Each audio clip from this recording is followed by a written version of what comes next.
आशा करता हूं आप सब बहुत अच्छे होंगे। मेरा नाम है सिद्धांत अग्निहोत्री, स्टडी ग्लोस पे आपका बहुत बहुत स्वागत है। तो हम बात करेंगे आज कोविड केसेस की। दोस्तों, चिंता करने वाली बात है क्योंकि कोविड के केसेस जो हैं वो डबल हो गए हैं, है ना। और बात करेंगे, कल हमने बताया था कि JN.1 ये जो स्ट्रेन है ये मिला है, ठीक है। तो आज हम और बात करेंगे, कल मैंने बताया था आपको, ठीक है, कल इस पर लेक्चर लिया था। ओके, तो सबसे पहली बात तो यह है कि 19 और सीक्वेंस मिले हैं JN.1 वेरिएंट के। अब ये केरल में मिला, केरल से इसकी शुरुआत हुई और अभी महाराष्ट्र और गोवा में भी केसेस मिले। और आपको याद होगा कि वो स्टेट्स जिनकी बहुत ज्यादा हालत खराब थी उसमें महाराष्ट्र सबसे आगे था कोविड जब फैला था, और केरल में भी काफी केसेस आए थे, ठीक है। तो यहां पे जो इंसाकॉग है, सेंट्रल गवर्नमेंट की फोरम, उसने 19 सीक्वेंस ढूंढे हैं BA.2.86, जिसको हम पिरोला बोलते हैं, जो बेसिकली JN.1 का ही डिसेंडेंट है, ठीक है। इसका रिश्तेदार जो अभी स्ट्रेन मिला है वो पिरोला का ही। और मैंने आपको ये लेक्चर लिया था, बताया था कि पिरोला 38 देशों में मिला है। अमेरिका में, चाइना में बहुत सारे केसेस कोविड के आए, वो पिरोला की ही वजह से आए, और ये इसी का ही डिसेंडेंट है। ये केरल में भी मिला है, तो एक महाराष्ट्र से और 18 गोवा से। तो एक स्ट्रेन महाराष्ट्र से मिला और 18 गोवा से मिला। अब मेरी बात समझिए, गोवा, ये सीजन टाइम है गोवा का। अभी 25 दिसंबर से लेकर 1 जनवरी तक पैर रखने की जगह नहीं होगी गोवा में, इतना टूरिज्म आना है।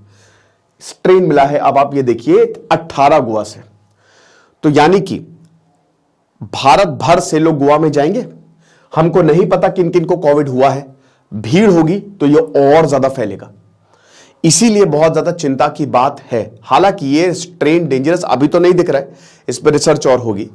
लेकिन देखिए क्या होता है ना कि जो मॉनिटरिंग है ये बड़ा इस समय इंपॉर्टेंट हो जाएगा, ठीक है, कि आखिरकार किन किन को कोविड हुआ, किनको किनको पहुंचाया, किन से फैला।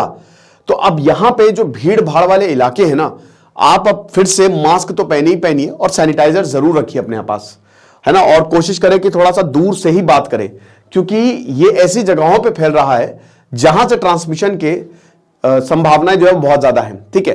तो अभी केरल में मिला, और केरल में भी काफी 115 के करीब केसेस आए, और अभी 938 अभी 11 दिसंबर को केसेस थे। अब देखिए सीधा 1970 जंप मारा है, यानी कि 2 गुना ज्यादा हो गए हैं 11 दिसंबर को। और अभी 4 दिन बाद, अभी 1 हफ्ते बाद ये डबल हो गए केसेस जितने कोरोना के। अब आप बोलेंगे सर ये तो कम है, बेटा वही तो दिक्कत है ना, ये कम नहीं है। 2000 से 4000, 4000 से 8000, 8000 से 16000 हो जाएंगे। क्योंकि प्रॉब्लम यह है कोविड में कि आपको नहीं पता कि किसको है ये। जब तक आपको कोविड पता लगता है ना कि कोविड हुआ, तब तक ये और लोगों को फैल गया होता है ना।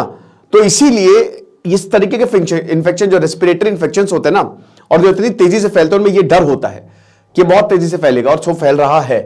तो अब ये बोला है कि देखिए जो कोविड केसेस अभी अमेरिका में आए थे, चाइना में आए थे, अभी सिंगापुर में काफी केसेस आए कोविड के, ठीक है। तो जो राइज हो रहा है वो इसी वेरिएंट की वजह से हो रहा है। वैसे तो ये सब XBB, जिसका ओमिक्रॉन भी था, इस फैमिली से बिलोंग करते हैं, लेकिन ये वाला 99% जो सब वेरिएंट है वो इससे आते हैं, लेकिन ये अलग है थोड़ा सा, ये 1% बाकी 1% में से है। तो अभी ये वेस्टर्न नेशन में जो जितने केसेस आ रहे हैं, JN.1 सबसे तेजी से जो है वो फैल रहा है। ओके, तो ये चीज है। फिर ओमिक्रॉन है ही है, लेकिन ओमिक्रॉन के अभी इतने केसेस नहीं आ रहे। हमने बहुत बढ़िया तरीके से वैक्सीनेशन अपना प्रोग्राम चलाया। अगर बूस्टर डोज नहीं लगवाया तो भाई लगवा लो, है ना। तो ये बहुत ज्यादा जरूरी रहेगा। तो अभी 18 सैंपल्स जो है वो गोवा से लिए हैं, जो केसेस आते हैं। एक इवेंट देखिए, अब देखिए सिंगल इवेंट हुआ था, ये बहुत बड़ा इवेंट, एक फिल्म फेस्टिवल था, वहां भीड़ जुटी, केस फैल गए, लोगों को कोविड हुआ। तो यही तो ये है एक दिक्कत। अब यहां पे बोला तो यही जा रहा है कि टेंशन लेने की बात नहीं है, अभी सब कंट्रोल में है, बस ये है कि आप प्रिकॉशंस लीजिए। लेकिन दोस्तों टेंशन लेने की बात है, चिंता की बात है, क्योंकि कोविड केसेस राइज होंगे ना, तो फिर वही लॉकडाउन लग सकता है, फिर प्रॉब्लम हो सकती है, तो दिक्कत। अब देखिए ये जानलेवा है, ये मैंने बताया भी नहीं पता, इतना जानलेवा तो अभी तो नहीं दिख रहा है, बट फिर भी डर का माहौल है। एरिस और JHV.1 वेरिएंट, ठीक है। HV.1 अभी जो it is most prevalent in America, 30% जो केसेस आ रहे हैं वो HV.1 से आ रहे हैं। और इसने EG.5 जो अगेन जिसको एरिस बोला जाता है, उसको भी सरपास कर दिया है। साइंटिस्ट इन दोनों ही वेरिएंट को बहुत ही क्लोज मॉनिटर कर रहे हैं कि क्या हिसाब किताब है। बाकी ये आप देख सकते हैं ओमिक्रॉन का जो वेरिएंट है, डेल्टा वेरिएंट बहुत खतरनाक था, जो सेकंड जब वेव आई थी कोविड की, तो जितनी जाने गई थी ना वो डेल्टा वेरिएंट से ही गई थी। तो ये जो ओमिक्रॉन है ये 2023 में डोमिनेंट बना। जो थर्ड वेव आई वो ओमिक्रॉन की वजह से आई।